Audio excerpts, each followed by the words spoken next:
C'est un réel plaisir de prendre la parole ce jour à l'occasion de l'ouverture des travaux de la 6e conférence du réseau du Parlement africain, membre des commissions défense et sécurité, qui se tiennent à Kinshasa, la capitale de la République démocratique du Congo.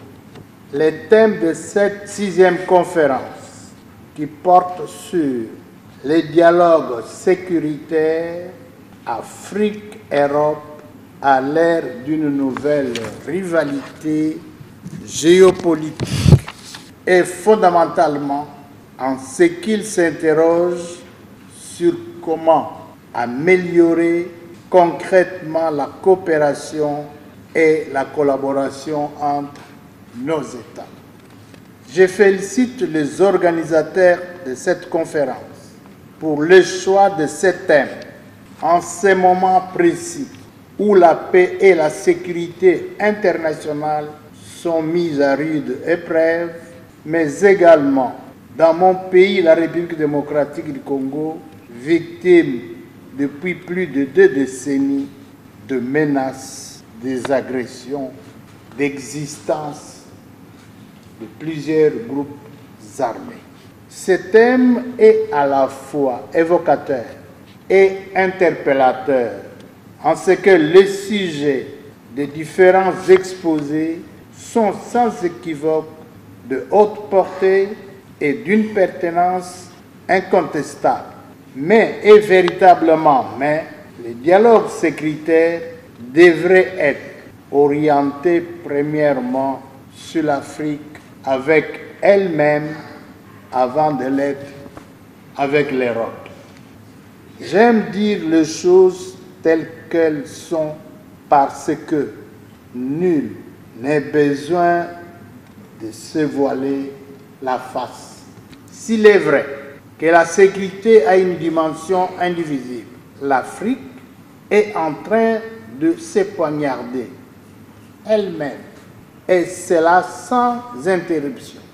La République démocratique du Congo est agressée au lever du soleil comme au coucher du même soleil par des voisins qui sont censés être frères. Cependant, ils ont fait le choix de se tenir en ennemis comme si cette identité était un droit essentiel à leur existence exclusive, opérant ainsi notre pays un génocide à rebours. Le Rwanda a décidé d'être l'épicentre de la déstabilisation de ses voisins, plus particulièrement la République démocratique du Congo. Attitude qui n'honore nullement l'Afrique. Les dirigeants de cette nation s'en prennent au fondement et à l'existence même de la République démocratique du Congo. Cet activisme de nos voisins est à la base de plus de 5 millions de morts, des milliers de déplacés internes, des femmes violées, des massacres de tous ordres, un génocide ignoré par la communauté internationale. Tous ces crimes odieux restent dans la mémoire collective des Congolais et des Congolaises de la République démocratique du Congo et qui ne sauraient être oubliés.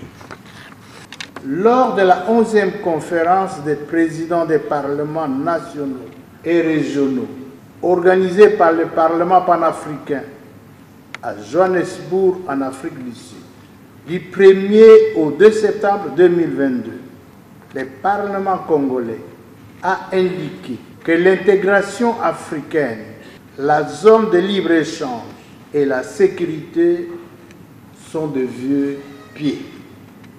Si la RDC, avec ses potentiels, reste victime d'agressions de la part de ses voisins, ainsi les rêves du panafricanisme vantés par Kwame Nkrumah, Patrice Emery Lumumba, Nasser et tant d'autres est loin de devenir une réalité.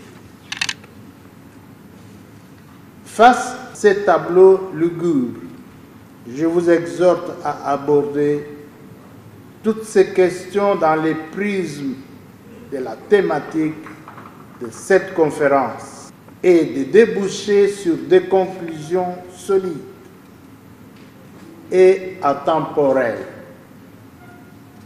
Les générations d'aujourd'hui et celles à venir vous en seront gré. Sur ce, je déclare officiellement ouvert les travaux de la 6e conférence du réseau des parlements africains membres des commissions défense et sécurité. Je vous remercie.